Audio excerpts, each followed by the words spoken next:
साहिल अदीम साहब कहते हैं कि दुआ फ़ौरन आसमानों पर पहुंच जाती है, जबकि रोशनी को इसके लिए करोड़ों नूरी साल दरकार है। आप क्या समझते हैं कि रोशनी की रफ्तार ज़्यादा है या दुआ की रफ्तार ज़्यादा है? बिस्मिल्लाहिर्रहमानिर्रहीम। आपने बहुत दिलचस्प सवाल उठाया है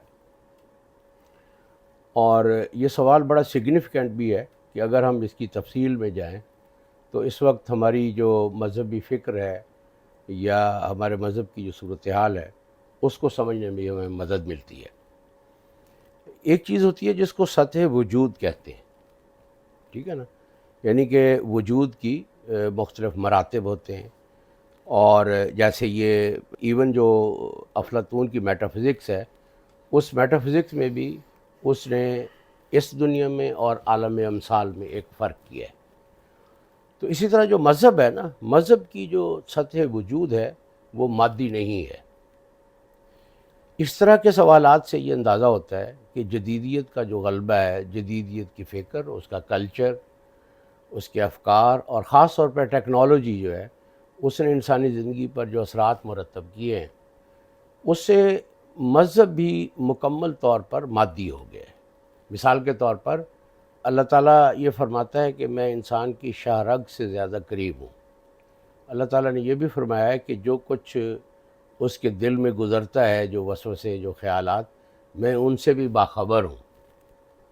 तो इसका मतलब ये है कि जिस मादी दुनिया में हम रहते हैं, इसका कोई उसूल जो है वो मज़हब पर अप्लाई नहीं होगा। मिसाल के तौर पर सूरज के बारे में अगर आप मुख्तलिफ़ अहादीस को पढ़ें तो उसमें एक पूरी तरतीब बयान हुई है कि सूरज जब निकलता है तो फिर वो कहाँ होता है, फिर शाम के वक्त तक उसके जो मुख्तलिफ़ मनाज़िल हैं, बज़ाहिर तो हम उसको आसमान में सफ़र करता हुआ देख रहे होते हैं, लेकिन यह है कि अहादीस मुबारका में आता है कि ये अल्लाह ताला के अर्श के सामने जाके सजदा करता है, फिर इजाज़त लेता है। इस तरह की काफ़ी सारी उसमें चीज़ें बयान की गई हैं, लेकिन वो पहलू जो है वो साफ ज़ाहिर है हमारी नज़र से ओझल है और हक़ायक़ वही हैं। यानी हमारी जो आँख इस दुनिया में देखती है वो सिर्फ़ मादी चीज़ों को देखती है और हमारा ज़हन जिन चीज़ों को सोचता है वो सिर्फ़ मुजर्रदात हैं। तो ये दुनिया मादियात और मुजर्रदात का मजमूआ है।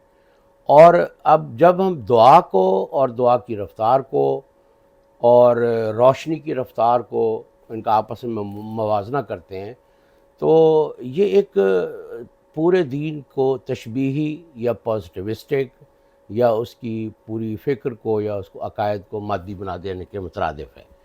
इसमें पहली चीज़ ये है कि अल्लाह ताला कहीं बहुत दूर बैठा है और हमारी दुआ यहाँ से ट्रैवल करती है और उस ट्रैवल करते हुए उसका मुकाबला जो है वो रोशनी की रफ़्तार से है।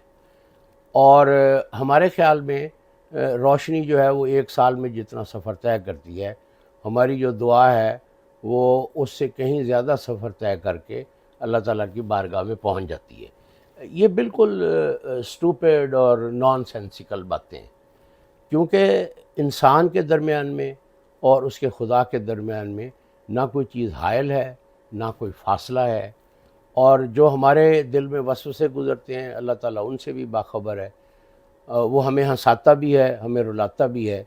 वो जैसे जो हमारे दिल की धड़कन है उससे भी ज़्यादा हमारे करीब है।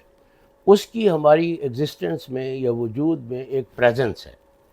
वो जो प्रेजेंस है, जब हम कोई चीज़ बोलते हैं, यहाँ तक कि हम कोई चीज़ सोचते हैं तो अल्लाह ताला को उसका पता लग जाता है, और जब हम बोलते हैं तो वो तो उसको फ़ौरन ही पता चल जाता है। तो इसलिए ये मादी फ़ासले जो हैं, अगर इसका इतलाक़ हम अपने दीन की चीज़ों पर करेंगे तो एक वक्त आएगा कि हमारा दीन भी फ़िज़िक्स की तरह का इल्म हो जाएगा, एक मादी इल्म हो जाएगा जो 2-4 साल बाद तब्दील हो जाता है और उसको उठा के हम रद्दी की टोकरी में डाल देते हैं। मज़हब जो है वो जिन हक़ायक़ का तज़किरा करता है वो हक़ायक़ मुस्तकिल हैं, और हमने जो तंज़ीही सतह है, तंज़ीही सतह पर उनसे जुड़ने का नाम है। जब हम मज़हब से जुड़ते हैं तो हम अपनी सतह वजूद को इस दुनिया की जो मादी हैसियत है उससे हम उसको बुलंद कर लेते हैं। तो इस तरह के सवालात जो हैं वो सिर्फ़ ये ज़ाहिर करते हैं कि मुस्लिम माइंड जो है वो किस हद तक शिकस्त खा चुका है। वो साइंस के ज़रिए से मज़हब को समझना चाहता है। جب ہم سائنس کے ذریعے سے مذہب کو سمجھنا چاہتے ہیں تو اس کا مطلب یہ ہے کہ ہم مذہب کو سائنس کے تابع کرنا چاہتے ہیں، یعنی we want to subordinate religion to the knowledge of physics. تو اگر ہم یعنی کہ فزکس کے ذریعے سے اپنے دین کو سمجھنا چاہتے ہیں، جیسے معراج شریف ہے، اس پر آپ کو بہت سارے بیوقوف لوگ مل جائیں گے جو کوانٹم تھیوری کے ذریعے سے یا ان چیزوں کے ذریعے سے، تھیوری آف ریلیٹیوٹی کے ذریعے سے. ریلیٹیوٹی کے ذریعے سے معراج کی جو ہے وہ ایک تعبیر کرتے ہیں. تو this is a matter of utmost stupidity کہ ہم دین کو اس طرح سے دیکھیں. تو اس کا واحد مطلب یہ ہے کہ یہ بڑی نان سینسیکل چیزیں ہیں اور بہت اسٹوپڈ چیزیں ہیں. They are an effort to destroy our religion, اور ان چیزوں کو مادی بنانا جو ہے وہ مذہب سے محروم ہونے کے مترادف ہے. جی بہت شکریہ سر اس سوال کا جواب دینے کے لیے.